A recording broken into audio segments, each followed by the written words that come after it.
It is time now to bring in our State House Insiders. Antoine Seawright, our Democratic strategist, Dave Wilson, our Republican strategist. Let's talk about something that happened at the State House today. The governor signing the open carry law into effect, meaning now South Carolinians without a permit can openly carry their weapons wherever they please. There are some exceptions, of course, here in South Carolina. Let's get reaction. First, Antoine, we'll begin with you. Well, open carry means open season. We know this gun violence epidemic is no joke. We also know that reasonable, responsible people mostly believe that we need some sort of process in place in order to have a gun.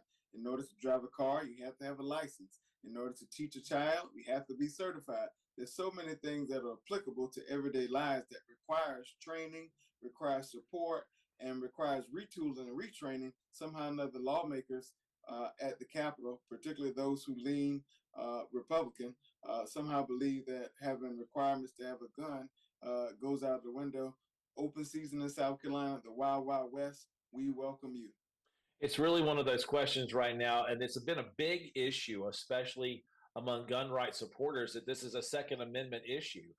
Do you have the right to keep and bear arms? That's what the Constitution's Second Amendment says. And that ability to bear arms is something that was a major issue that the supporters were pushing for when they were meeting with Senate and House leaders. I think the governor made a big point, JR, to turn around and say, listen, if we're going to do this, then we have to put some other issues into play, not the least of which is if you are a convicted felon, you don't have the right to carry a gun. There are limitations as to where guns can be taken, but this has really become an issue that second rights supporters are saying has been an important step to demonstrate the strength of the Constitution.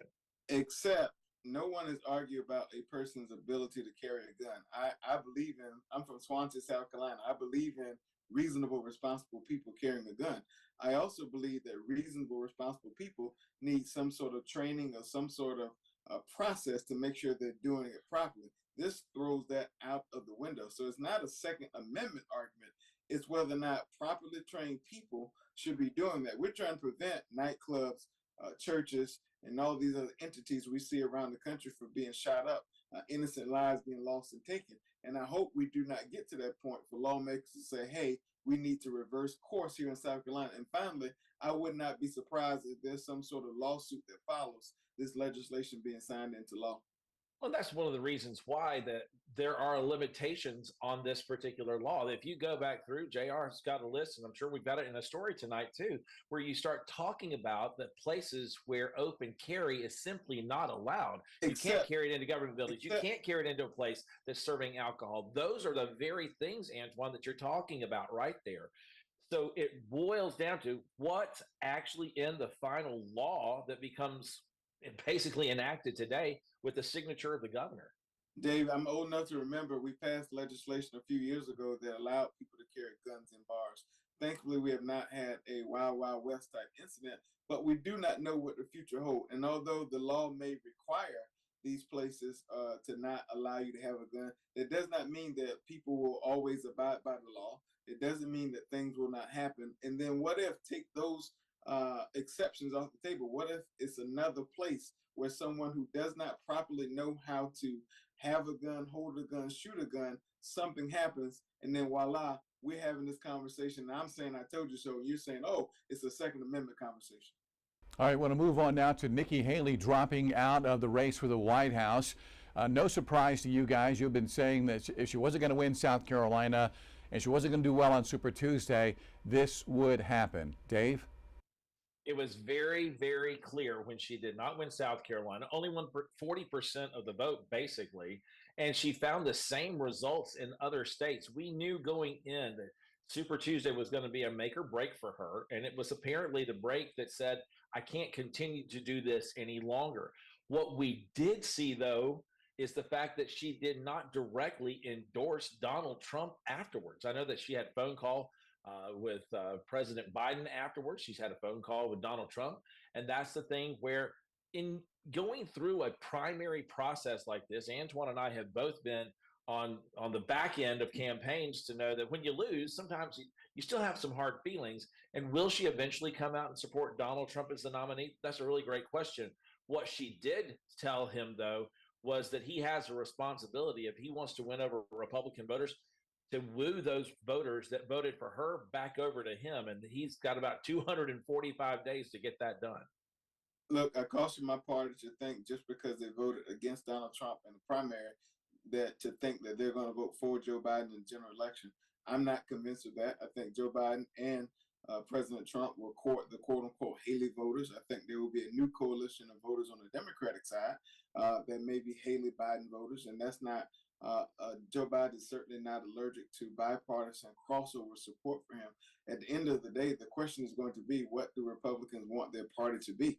I think Haley was trying to pull the party back to the center to some degree.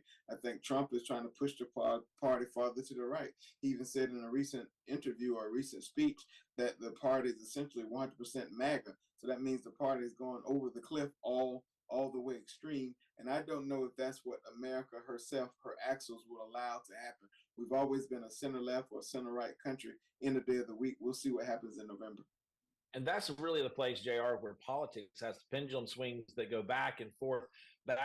And it's really going to boil down to whether or not Donald Trump and Joe Biden can go head to head with each other over the next few months and make the case to the American people that their view of the future of America is the one that they should follow.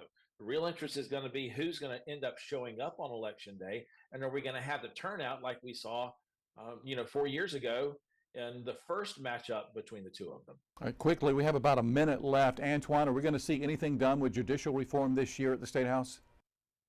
Yet to be seen. It will probably happen after the primary window closes.